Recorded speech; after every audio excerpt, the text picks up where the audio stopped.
I'm going to take you back to 1982 when I was 16 years old, and that's 45 for those of you doing the math in your head.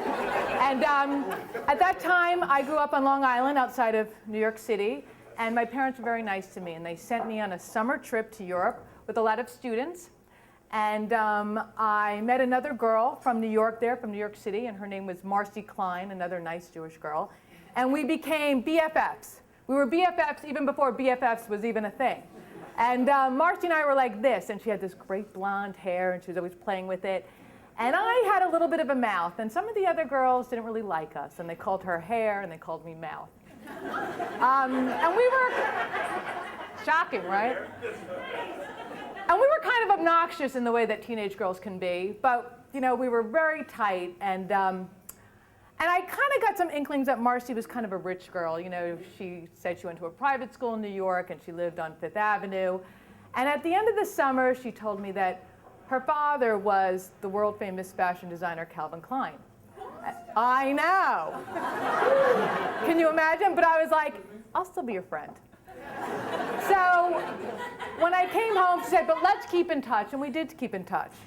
And a few months later, I got this beautiful invitation in the mail for her Sweet 16 party hosted by Calvin at Studio 54, right? I know. So my parents were like thrilled. They were thrilled. They thought this was going to be my entry into like high society.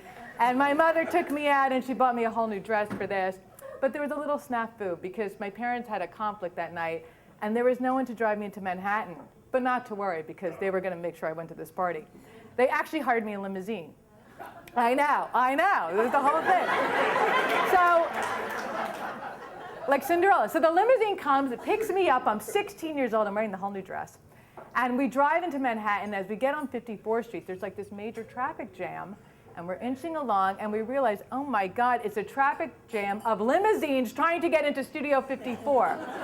So we inch our way, and I get up there, and the doorman opens up the door to my limo, and there was like 100 people waiting to get into this party, and the velvet ropes, and I go in, and I'm like, give my name to the doorman, and he goes, welcome to Studio 54.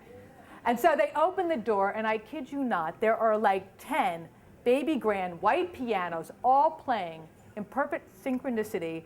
I could have danced all night in this mirrored hallway. So it looked like 100 pianos, and I'm walking through, I could have danced all night, and I'm like, oh my God. And then it opens up the long mirrored hallway, pianos playing into the huge space that is Studio 54, and it is packed. It is packed with people, and none of them look 16 to me. Packed, like walking models. Oh my God, there's Brooke Shields, there's Christopher Atkins. I know there's a name you haven't heard, right? I know, right? Blue Lagoon. If you're young, that was like Twilight of our generation. So it was insane. And it was like a Calvin Klein industry fashion party. I'm like, where are the kids? So I find the table of like the pathetic summer friends, and I go there, and we're like, oh my God. You know, and I thought I was like pretty hip and cool, but this was like really above. So I'm like, well, you know what? I'm getting a drink. So I go to the bar, and before you judge me, this was 1982. The drinking age in New York was 18 at the time, and I was 16, and it was Calvin Klein's party. Everyone was getting served. So I go to the bar, and I say, I'll have a rum and Diet Coke, please. You know, because that was cool. And I'm waiting, and I get my drink, and I turn and I look next to me, and I'm staring into the most beautiful blue eyes I have ever seen. Eyes the color of the Caribbean sky. And it takes me a second to realize, oh my God, I'm looking into the face of Academy Award winner Timothy Hutton. 1 year earlier, he had won for Ordinary People, Best Supporting Actor, right? Right there, this close. And he had long hair because he was filming for a new movie, and we're just staring at each other. And at that moment, the DJ starts playing Gloria, you know, that Gloria Brandon song, Gloria, if everybody wants you. And I dare anyone not to dance when that song comes on. I mean, 2 million copies were sold that year. And Tim and I, at this moment, and he doesn't say anything. He just gives me because he doesn't have to speak. It's only eyes. He's Academy Award winner. You know that guy. And he just gives me the, and you bet your ass I'm dancing. So that's right. So I follow Timothy Hutton to the dance floor, and he starts dancing. And he's got this big overcoat, and the overcoat's like bouncing, his hair's all greasy. And it's like the coat is doing most of the work, and I'm like trying to like do my camel thing. And I'm trying to be cool. And like I'm with him dancing on the floor for about 30 seconds before people start noticing, oh my God, there's Academy Award winner Timothy Hutton on the dance floor dancing with, who is that? So within 30 seconds, these girls, they come right around and they start circling us and trying to like inch their way.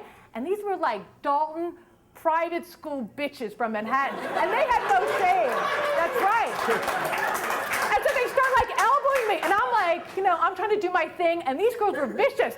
And it was like a circle of 5 girls around Timothy Hutton. And I'm just trying to be cool. And after a while, I was like, what? I don't need this. I don't need this. I don't have to compete, because I was doing pretty well in 11th grade. I didn't have to fight for boys. So I was like, you know what? Timmy and I, we had a thing.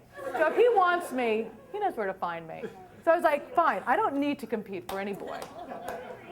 That's right. So I went back to the table and my rum and Diet Coke, and I waited. And I only waited for 3 hours before I realized he wasn't coming back. And I was pissed. I was pissed. Because we had something. So at the end of the night, I had to leave. And I was so aggravated, I didn't even say goodbye to Marcy. So I walked out of the club, and it was like 12:30. And of course, there's still 100 people waiting, because as you know, like for them, the party's just beginning. And I'm getting ready to go in my limousine, and a photographer snaps my picture. And as I'm walking away, he goes, wait, wait, wait. Who are you? And I turn and say, who am I? I'm Academy Award winner Timothy Hutton's ex-girlfriend. So take that, Timothy Hutton. And I never saw him again.